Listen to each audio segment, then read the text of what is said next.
Yo, this is Merlin and welcome to my channel. Oh my guys, my free-to-play whales. We have hit 2,000 subs on YouTube, man. Yo, pop the champagne, man. Pop it all down below, man. Pop everything, man. We just hit 2,000 subs. Thank you guys so much for all the love and support. I'm gonna make sure to give you guys a good giveaway. I believe I said like $200, $50 for 4 people. I'm gonna try to do a giveaway for you guys soon, probably next week, most likely. Especially since we might get Attack on Titan collab happening next week, since they said that it's coming soon, and hopefully it's for global as well, so global and JP can have a collab that happens at the same time. But let's talk about it, guys. It's been a good minute before I've been talking about this, as we're gonna be on my favorite sites, Ultima, a JP site, as we discuss the top PvP teams for this week. Now I'm pretty sure everyone's already know that this week of gear PvP for JP, there's no recovery skills that can be used, so you're not going to see a lot of healers. You're not going to see a lot of king units, especially in PvP, because you can't heal. You're going to have a hand probably filled with a lot of heal cards that you can't even use, so it's better not to use a healer at all. We're going to discuss the top teams, because for surprisingly the meta is very stable. You would think like the meta would be like only one unit on top like it usually is in PvP, but the meta right now is very stable. Like, we have the tier 1 with 4 units that's all pretty good, that can beat each other pretty easily if they get like bad RNG of hand. Bruh, this is pretty surprising. Like, maybe we should like have like recovery skills not be able to be used in PvP, because this is like the most diverse top spot in a long time before Lost Vein Meliodas came. For tier 1, we have Lost Vein Meliodas team, of course, but with Rigother instead of King.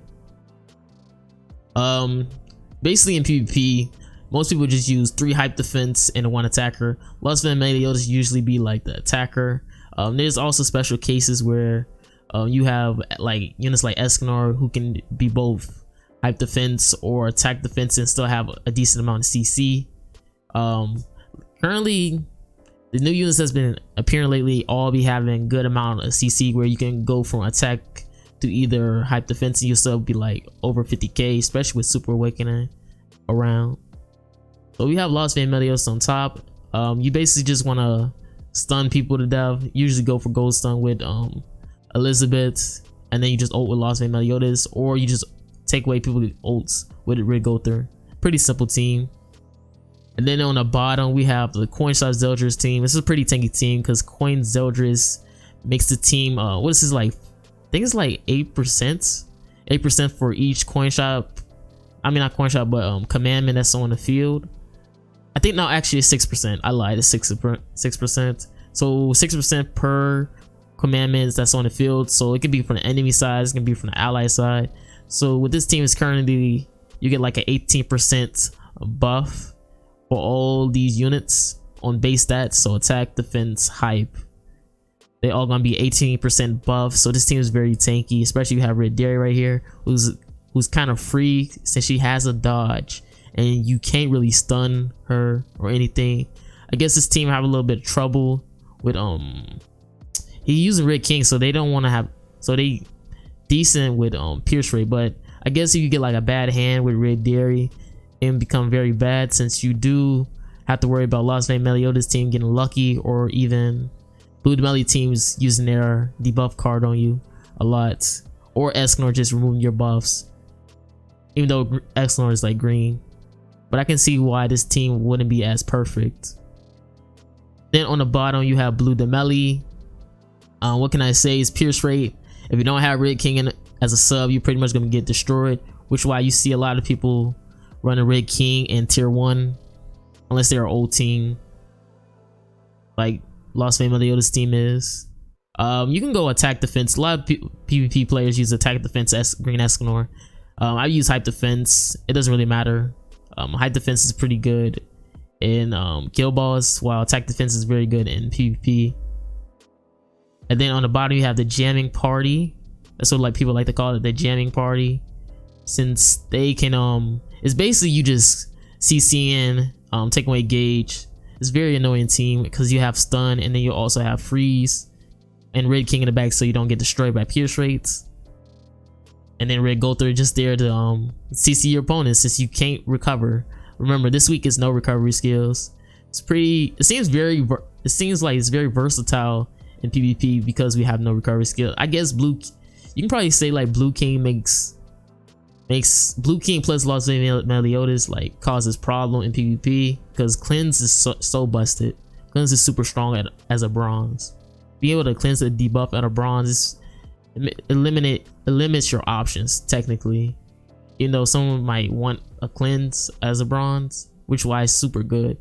Not let alone his passive being super good and his petrification and having a good typing with a large HP pool. Tier 2, this teams you probably rarely see, but they can sometimes be good if they get a good RNG at hand.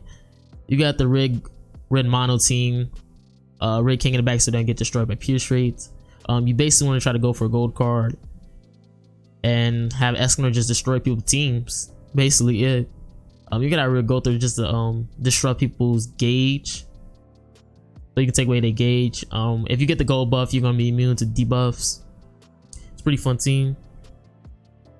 This team is not as good, but you probably see this around rare with Zeldris, Los Meliodas, and Merlin in the fronts with Dead Pierce in the back. It's a crit party, which means you want to crit people's Los Meliodas and or just a regular team just to kill them all pretty fast. Since Blue Zeldris is pretty good, you could probably debate on who's better, Blue Zeldris or Coin Shop Red Zeldris. I like them both. Coin Shop Zeldris for mostly whales, since you have to spend a lot of coins to build up his ults, which ults are very important in PvP, especially with Super Awakening around, since you need dudes for Super Awakening. And then tier 3, Valente team. I guess it's an okay team.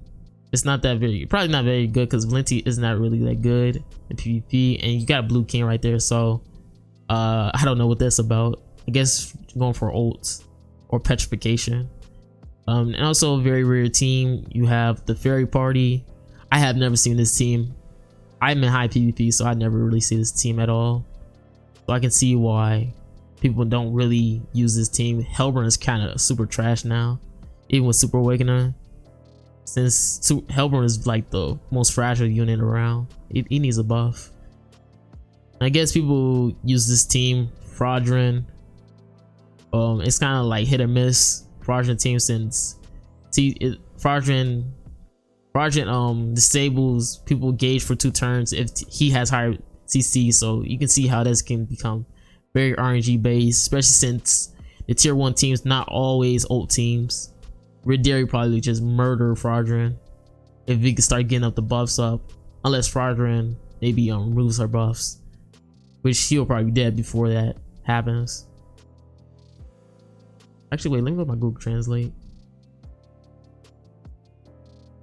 Since recovery skills cannot be used, debuff skills such as incapacity and attacking skill, I guess they're saying freezing or petrification, was their great blocking performance and may be possible to close the package by suppressing action of the party. This thought this environment in which demand for Red Merlin and Coin Gother will increase. Yeah, so Red Gother will increase of usage in PvP a lot, and also Red Merlin. Hellburn probably there just to do Hellburn things. I wouldn't use Hellburn at all. He's very fragile. They are saying that Droll is shining right now this week in PvP, which he really is, because you can see how strong his passive can be if cleansing wasn't a thing, if his passive wasn't cleansable, which is sad since he's a very good unit which has a lot of CC. He's pretty fun to use. This is ungeared PvP. As you can see, ungeared PvP has 2 teams that's in the top 1. I would say Los Meliodas' old team is still pretty good, but this team can become very annoying. I say that because if you place this with Blue King, with Red Gother instead of Blue King, like if you have Red Gother instead of Blue King, you can beat this team pretty easily. You'll just stun one of these units and you'll be pretty much good, especially if you stun the right unit with a good amount of cards. You just need to go stun one person to stop this team, and you'll be pretty much good. And then you have the Jamming Party. It's a very annoying team which causes a lot of stalling and freezing. since you want to go for Velocity and Meliodas, and it's like basically like slow burn, but not really, since you're doing a lot of freeze and petrification, stunning, while also have green Lilia. So Velocity and Meliodas teams don't break your shield on a bronze. Very fun and annoying.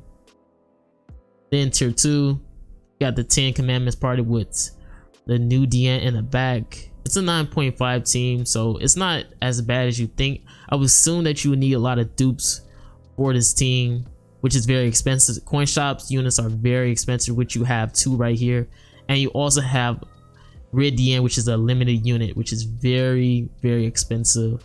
This is a very expensive team, but it can have good uses in PvP and ungeared PvP, which is decent.